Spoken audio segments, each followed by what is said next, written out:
Vamos falar direto a palavra hoje, por favor. Pode projetar aí. Quero compartilhar com vocês algo que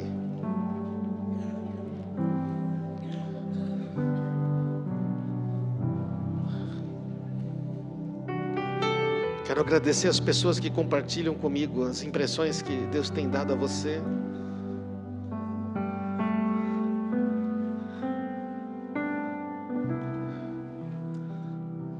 Recebi mais duas mensagens aqui, e todas dizem a mesma coisa. Então nós temos que ministrar isso aqui e falar isso. Nessa semana, o que nós queremos falar sobre o que a Bíblia diz tem a ver com rejeição, ansiedade e medo, coisas das quais o Senhor Jesus nos libertou, amém? Mas rejeição, ansiedade e medo é uma realidade. As estatísticas mostram que o Brasil é o país com mais transtorno de ansiedade no mundo. Enquanto a média do mundo todo é 3,6% de pessoas ansiosas com diagnóstico, o Brasil chega a quase 10% com diagnóstico. Mais de 18 milhões de pessoas. Gente, é muita gente. Uma das coisas que eles dizem que contribuem para isso é insegurança familiar, insegurança no ambiente, e especialmente nos jovens, o excesso de uso de redes sociais, onde eles se comparam continuamente com aquilo que eles não são, com aquilo que eles não têm, com aquilo que eles nunca vão ser. Pesquisa, tá, gente? Pesquisa. Tá aí, estudos. Organização Mundial de Saúde. Dados de antes da pandemia. Depois da pandemia ficou pior. Você já sentiu, como nessa foto aqui,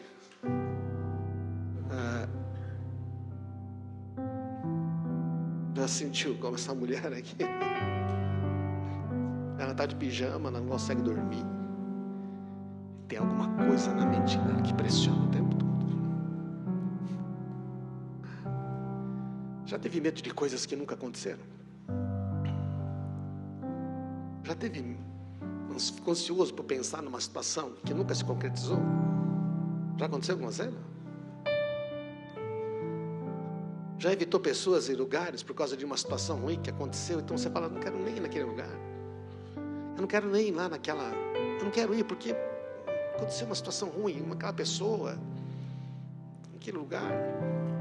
Se sentiu rejeitado a ponto de sentir como se fosse uma dor real. Isso dói.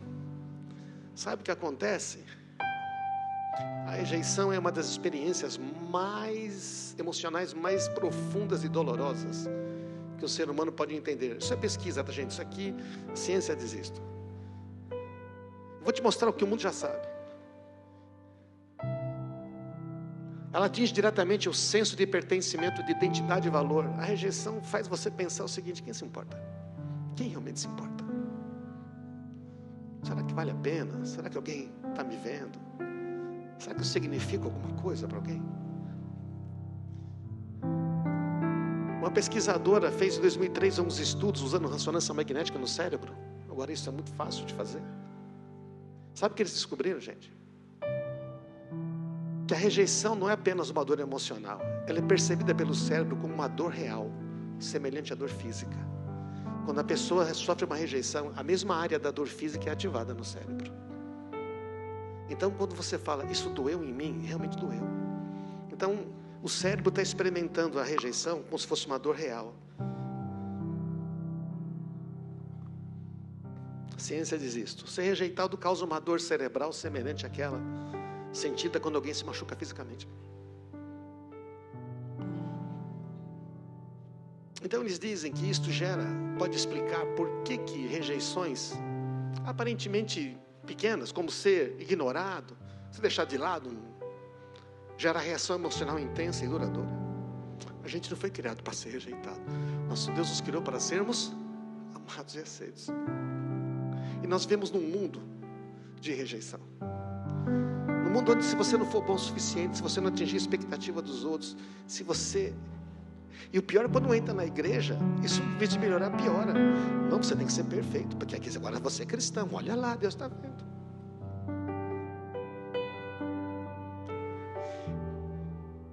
Então, irmãos, como é que funciona? Como é que funciona isto? Funciona assim: a rejeição causa medo. Esse medo gera uma ansiedade em nós.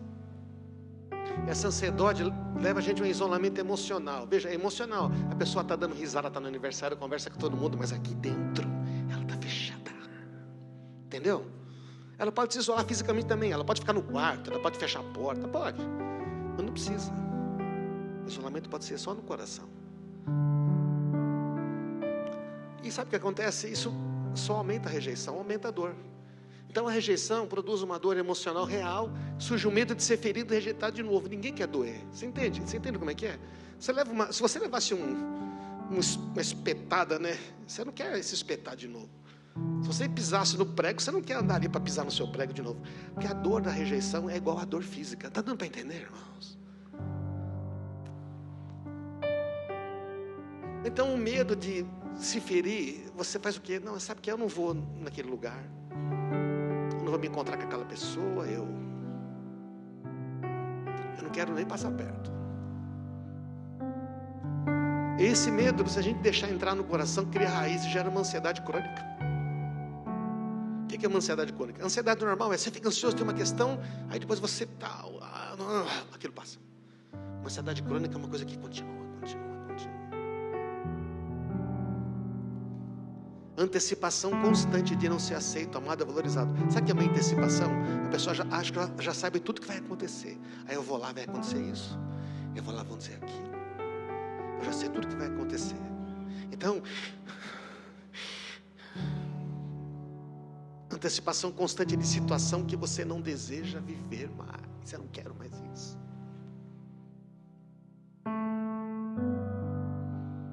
Então o que acontece? Essa ansiedade crônica leva ao isolamento emocional. A pessoa se fecha, ela perde a capacidade de dar e receber amor. Ela tem como um escudo de força invisível, daqueles de ficção científica. Não chega perto.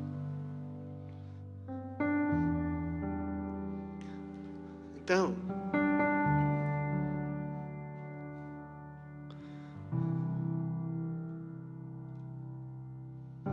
acontece essa situação, né? E como é que processa essas coisas em nós, né?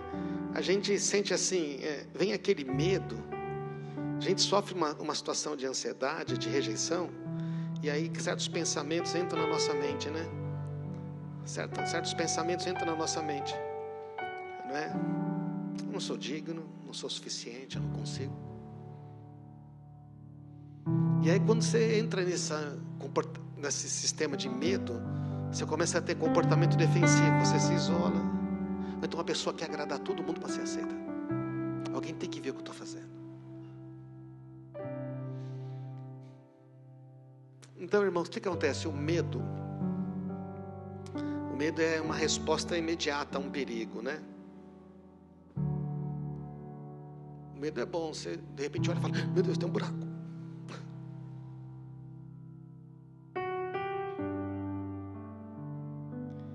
O medo, ele é assim, imediato. Mas o nosso cérebro não distingue o medo real de um medo imaginário. É todo medo para ele.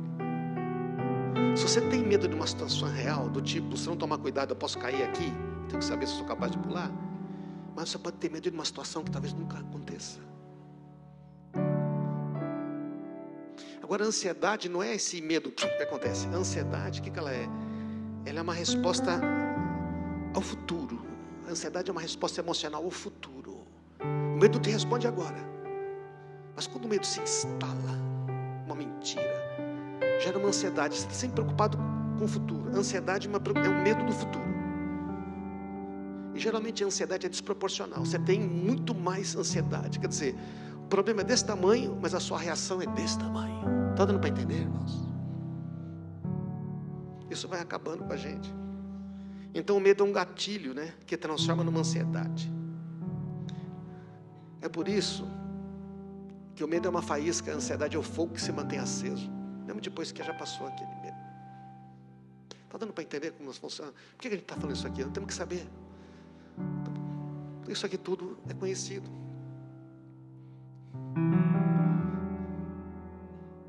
Sabe, e nós rejeitamos pessoas. E somos rejeitados. Quanto mais rejeitado nós formos, mais fácil a gente rejeita as pessoas. Às vezes a gente rejeita as pessoas em casa mesmo, nossos filhos. Às vezes nós rejeitamos na igreja. Rejeição pelos pais, abandono, frieza, crítica constante. Pai que exige desempenho, mãe que exige. Pais fazem muito isso com o filho mais velho, né? Tem que ser perfeito. Comparações com irmãos. Gente, isso aqui você encontra. Isso aqui é diagnóstico. Eu posso contar várias histórias na Bíblia aqui, né? Jefté é um caso, né? Se sentiu rejeitado pelos irmãos. Ele que faz tudo para agradar. Não tenho tempo para contar a história dele aqui. Bullying, exclusão social, términos afetivos, rompimento de relacionamento, acaba o namoro, acaba o noivado, acaba um casamento. Preconceito, discriminação, porque é pobre, pela cor da pele, pela etnia. Padrão familiar exigente ou abusivo, fracasso público, humilhações, abusos emocionais, físicos ou verbais, tudo isso causa rejeição. Como é que a gente sabe que uma pessoa está sofrendo de rejeição? A gente observa algumas coisas. Isolamento, retraimento, necessidade excessiva de agradar, uma preocupação se as pessoas estão gostando do que eu faço, uma necessidade contínua de alguém reconhecer. Nós temos que reconhecer as pessoas, amém, irmão? Sempre. Mas quando a gente tem uma necessidade, porque Jesus está sempre reconhecendo a gente, Ele está dizendo: ei, você é amado, eu gosto de você. Crítica constante a si mesmo. Você faz uma coisa, não. Medo de se abrir, de confiar nas pessoas. Explosão emocional desproporcional. Uma coisa pequena explode. Fala, nossa, mas é só sei lá, só está atrasado. O iFood só está atrasado meia hora. Não sei, está com fome. Ansiedade em contexto social, né? Evitar pessoa, muita gente.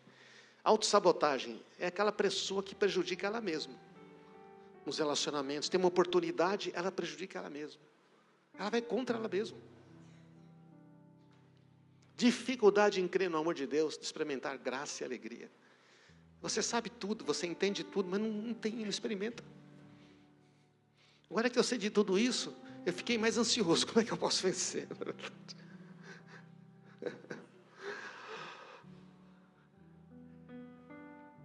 Vou falar 3 coisas só. Jesus foi o mais rejeitado de todos. Você sabia que Ele foi o mais rejeitado de todos? Isaías 53, né? Era desprezado e o mais rejeitado entre os homens. Jesus foi rejeitado pelos judeus. Jesus foi rejeitado pela família dele.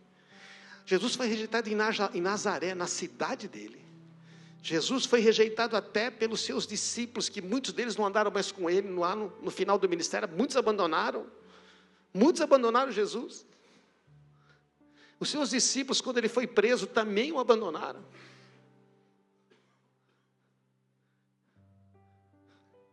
Este mundo todo pelo qual ele morreu, não se importa com ele.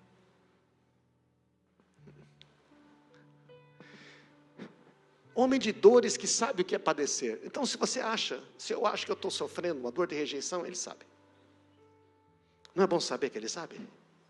Ei, Jesus sabe o que é ser rejeitado. A Bíblia não diz que Ele ficou ansioso. Por quê? Porque Ele tinha algo que Ele veio nos dar. O que Ele tinha? A presença do Pai com Ele o tempo todo. Então Ele dizia: o Pai está sempre comigo. Você pode me rejeitar, só que a minha aprovação vem do meu Pai. Eu não preciso da aprovação dos homens. Eu não preciso da aprovação dos homens para ser quem eu sou. Não que nós devamos aprovar as pessoas, amém, irmãos? Não que não seja bom a gente receber o reconhecimento, é bom. Quando alguém agradecer você, fica feliz, fala obrigado. É comum de quem os homens escondem o rosto. Ele era desprezado. E dele não fizemos caso. Já se sentiu assim? É Jesus. Ó. Cara, a pessoa não faz caso. Veio ao mundo que ele criou, mas o mundo não o reconheceu. Veio a seu próprio povo e eles o rejeitaram. Então você tem esse Jesus. Por isso que Hebreus vai dizer, porque nós não temos um qualquer sumo sacerdote. Nós temos um sumo sacerdote, Jesus, que sabe o que é sofrer. Porque ele foi um ser humano aqui na terra. Ele nasceu numa manjedoura. Ele sofreu rejeição de todos os lados. Ele perdeu o pai que cuidou bem dele. Ele era o mais velho da família, teve que cuidar dos seus irmãos. E mesmo assim foi criticado. Jesus sabe o que é sofrer. Então ele pode interceder. Ele entende quando a gente diz para ele, Jesus. A segunda verdade é que Deus, Jesus e Deus Pai não rejeitam ninguém. Não é maravilhoso isso? Ele não rejeita ninguém. Totalmente rejeitado, mas não rejeita ninguém. Contudo, aqueles que o Pai me dá virão a mim, e eu jamais os rejeitarei. Fica feliz, Jesus jamais vai rejeitar você. E quando eu pecar, Ele não vai te rejeitar. E se eu fiz tanta besteira, agora eu estou aqui hoje, e eu queria voltar, Ele já está de braços abertos. Porque o problema do pecado foi resolvido na cruz, amém, irmãos? O problema é se a gente quer viver uma vida com Ele ou não, essa é a questão.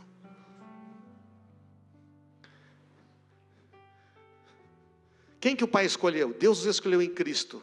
Escolheu todos nós, Ele quer que a gente seja filho. Olha o outro texto. Você é meu servo, eu escolhi e não rejeitei. Está dizendo, essa é a palavra de Deus para Israel, né? Que dizia, Israel estava dizendo assim, Deus me abandonou. Onde é que está Deus? Aí Deus dá uma resposta para mim de Isaías e diz assim, você é o meu servo, eu escolhi e não te rejeitei. Não tenha medo, eu estou com você. Não tenha medo, eu sou o seu Deus. Na nova aliança, é assim, você é meu filho, eu não. Você é meu filho, você é mais que servo. Agora somos filhos, amém, irmãos? Você é meu filho, não te rejeitei. Permanece. Pô, se Deus o rejeitava quando era servo, imagina se vai rejeitar quando é filho. Amém, irmãos? Está dando para entender? É assim que a Bíblia tem que ser entendida. Não tema, eu estou com você. Eu sou o seu Deus, eu sou o seu Pai. Eu estou com você. Mas pai, eu errei. Eu não sei, meus filhos não deixam de ser meus filhos se eles erram. O que eu mais quero como pai é que eles voltem. Amém? Acho que Deus é melhor que a gente, né, irmãos? Eu fortalecerei, eu ajudarei, eu segurarei com a minha mão direita vitoriosa. Deus nunca morre. Deus nunca é vencido. Ele nunca é vencido. Ele está segurando a sua mão dizendo, e agora? Quero ver quem é que vai poder destruir você. Porque eu estou segurando na sua mão e eu não posso ser vencido. É tão maravilhoso. Ainda que me abandonem pai e mãe, o Senhor me acolherá. Salmo 27. Tem outro que eu não coloquei. Pode uma mãe se esquecer do filho que está amamentando? Será que essa mãe esquece um filho que está amamentando? Duvido muito, né? A criança está no outro quarto, respirou mais fundo, a mãe já abre o olho. Pode uma mãe se esquecer do filho que está mamando? Ainda que ela se esquecesse, eu não me esquecerei de ti. O teu nome está gravado na palma da minha mão. Ele não rejeitou.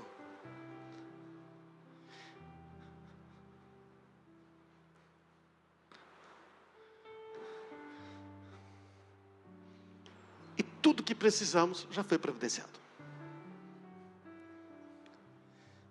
Porque a gente acha, às vezes, que Deus é aquele pai, que nem uns pais por aí que dizem assim, você vai ter que ralar para ter o que eu tive.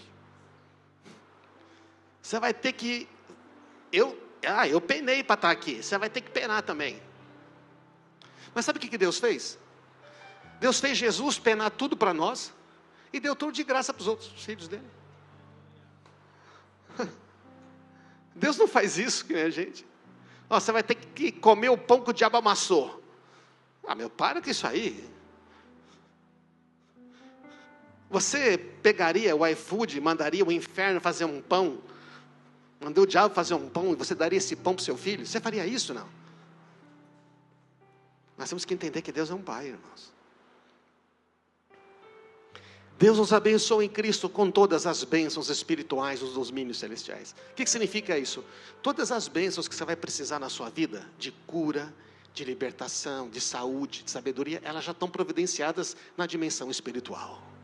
É isso que significa esse entendimento. Aí elas estão esperando vir para a terra, que elas vêm pela fé. Mas se você está lá isolado, rejeitado, sentindo essa dor, achando que ninguém te se importa, você não vai pegar aquelas bênçãos, vai? Não vai. Você acha que não é digno? Todas as bênçãos espirituais, porque Deus já preparou tudo antes da fundação do mundo. Deus descansou das suas obras no 7º dia, Ele preparou tudo. A gente não consegue entender isso, mas Deus é um Deus da dimensão eterna. Ele vai, olha a sua vida inteira e fala, ele vai viver assim, ele vai precisar disso, eu vou providenciar. Ele coloca no mundo espiritual. Mesmo antes de criar o mundo, Deus já tinha amado você, escolhido você em Cristo, para você ser santo sem culpa diante dele. Estamos lendo a Bíblia só, tá, irmãos? Ele nos predestinou para si, quer dizer, quando Ele nos fez, Ele antecipadamente nos deu um destino. Você é meu. Você vai ter que escolher vir a mim, porque eu te fiz livre, mas você é meu.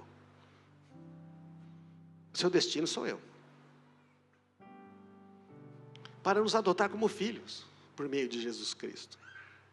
Conforme o bom propósito da sua vontade. A vontade dele é boa. Se a vontade dele é boa, Ele quer te curar hoje? Se a vontade dele é boa, Ele quer te curar hoje? Quer te prosperar hoje? Quer te guiar hoje? Depende de se você fez as coisas certas ou erradas? Não! A vontade dele é boa, não muda. A vontade dele continua sendo boa, mesmo que a gente não seja bom. Não dá para entender, irmãos? Ele continua sendo bom, mesmo quando a gente não é bom. Porque se ele só é bom quando a gente for bom, não é Deus. Generosamente. Tudo que Deus faz é generosamente. Deus não faz tudo nada de mão encolhida. Você vai encontrar sempre expressão de superlativos. Abundantemente, generosamente, infinitamente, muito mais do que... É tudo assim. Generosamente derramou sua graça sobre nós. E com ela, o que Ele mandou junto? Sabedoria e entendimento. Diga, eu tenho graça, sabedoria e entendimento. Deixa eu dizer, você não tem o que você não confessa que é seu, tá? Vamos ver se a gente consegue repetir? Eu tenho graça, sabedoria e entendimento. Porque Deus, o meu Pai, me deu em Cristo. Aí você pode não pegar, ou você pode pegar. Então, irmãos, você não precisa fazer nada para ser aceito na casa do Pai. Está dando para entender? Não. Eu quero deixar essas duas palavras com você, para a gente orar agora.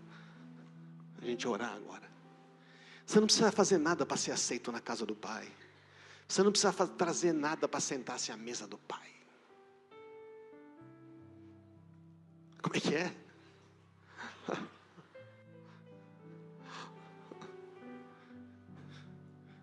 Deus não precisa de nada. Deus não precisa do nosso desempenho, do nosso esforço. Ele não precisa das nossas obras, entende? Deus não precisa. As pessoas precisam. As pessoas precisam do nosso amor. As pessoas precisam das nossas boas obras. As pessoas precisam ser abraçadas. As pessoas precisam ser amadas. Elas precisam ser perdoadas, mas Deus, Ele não precisa. É Ele que nos faz ser assim, amém? Capaz de viver essa vida. Mas as pessoas precisam. Vivemos num mundo de pessoas órfãs que acham que estão perdidas, não têm pai, e Deus quer curar alguns, falar, eu vou te libertar dessa orfandade, para você contar para outros que eles têm um pai. Então você é aceito e amado porque você é meu filho, porque você é meu. Você tem direito à cura, não porque não pecou, ou sempre faz tudo que é certo, ou é digno. Você tem direito à cura, e você pode colocar qualquer coisa aí, porque eu sou bom e eu te amo. Você crê nisso? Não? Eu não preciso que você faça algo por mim, para eu te amar e te abençoar.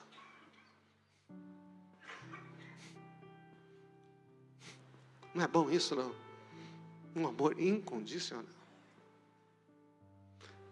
Eu não preciso que você traga algo para a mesa. Eu não preciso da sua performance, das suas obras.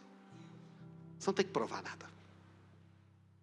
Eu sou mais que suficiente. Eu só desejo uma coisa. O seu coração. Filho meu, dá-me o teu. Se você me der o seu coração, então você se torna meu filho, minha filha.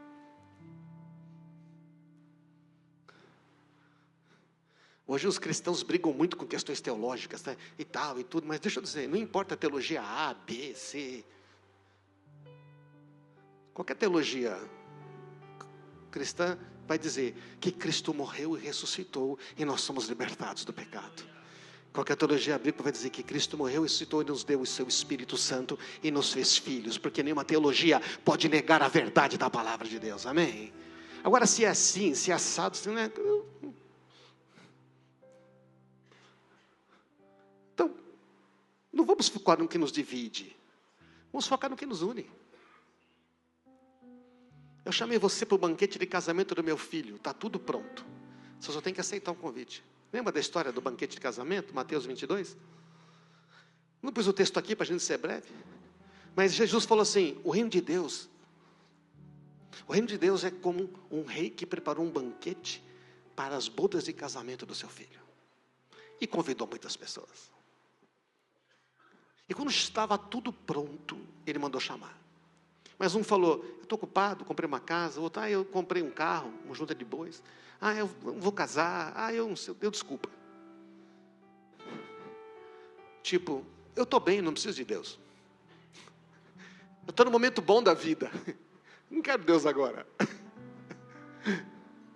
Eu já não preciso não, estou bem, tá? Já acertei a minha vida, tá legal.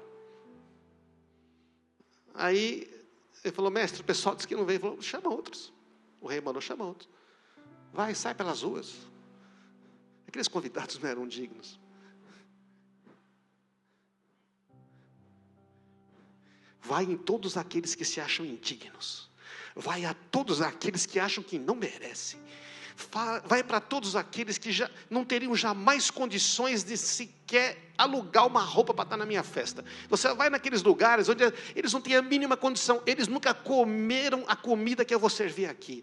Você vai lá e você vai trazer essas pessoas. Tem espaço ainda, então busca mais gente. Pode buscar os bandidos, pode buscar aqueles que são os rejeitados, aquelas pessoas mais odiadas. Pode dizer que entra aqui. E quando eles entrarem, você vai pôr neles a veste nupcial, a veste do convidado para o banquete, que no caso do reino de Deus, sabe o que é? É a veste de um príncipe que foi adotado porque ele é filho.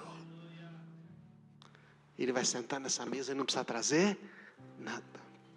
Só tem que trazer uma coisa, ele. Só tem que trazer o coração dele.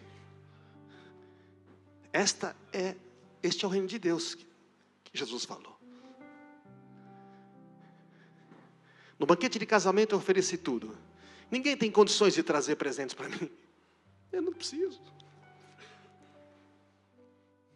Eu sou um grande rei. Sou eu quem dá os presentes a todos. Eu fiz você digno, lhe dei as vestes.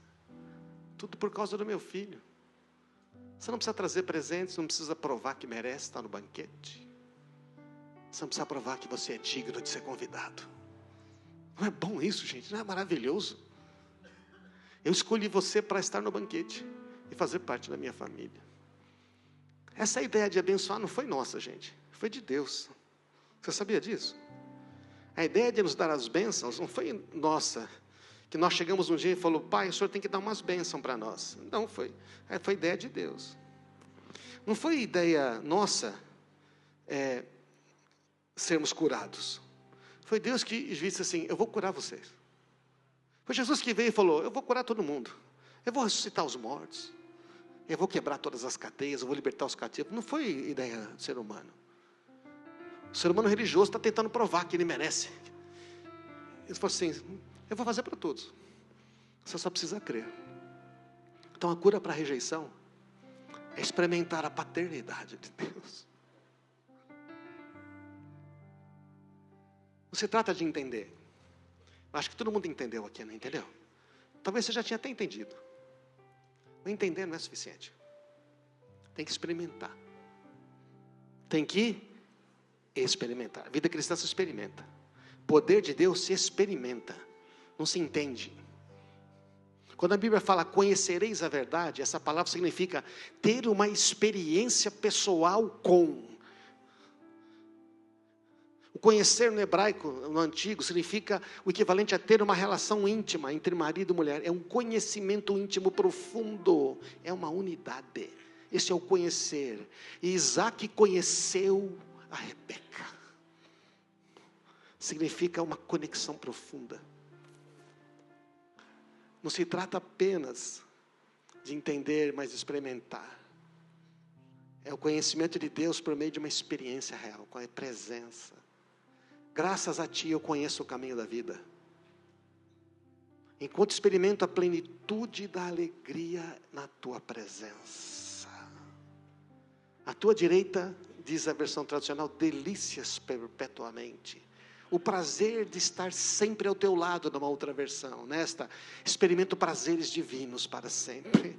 Gente, é isso mesmo, é experimentar uma alegria, um prazer, um negócio que não dá para descrever. Está dizendo? Então, é isso que está escrito. Deus é que criou o prazer e a alegria, não foi o diabo. O diabo tenta roubar. Ele dá uma alternativa muito inferior. Então hoje o Senhor Pai está dizendo para nós: ei, eu quero que você tenha esta alegria. Eu quero que você quero quebrar essa casca de rejeição que talvez formou no seu coração. Esse medo, essa ansiedade. Porque, irmãos, o que o Senhor tem nos falado o que está impedindo a gente de receber mais milagres, é simplesmente a gente achar que é indigno, é achar que tinha que fazer alguma coisa para merecer, é crer na mentira de que não se importa. Quero o seu coração, quero que você experimente, como é ser amado por mim. Essa é a palavra para você. Você quer experimentar como é ser amado por Deus? Quero que você ame as pessoas que ainda não sabem o quanto são amadas por mim. Só que isso só pode ser feito se primeiro a gente experimentar ser amado por Ele. Porque eu não posso amar se não me deixo ser amado por Deus. Vamos ficar de pé, irmãos.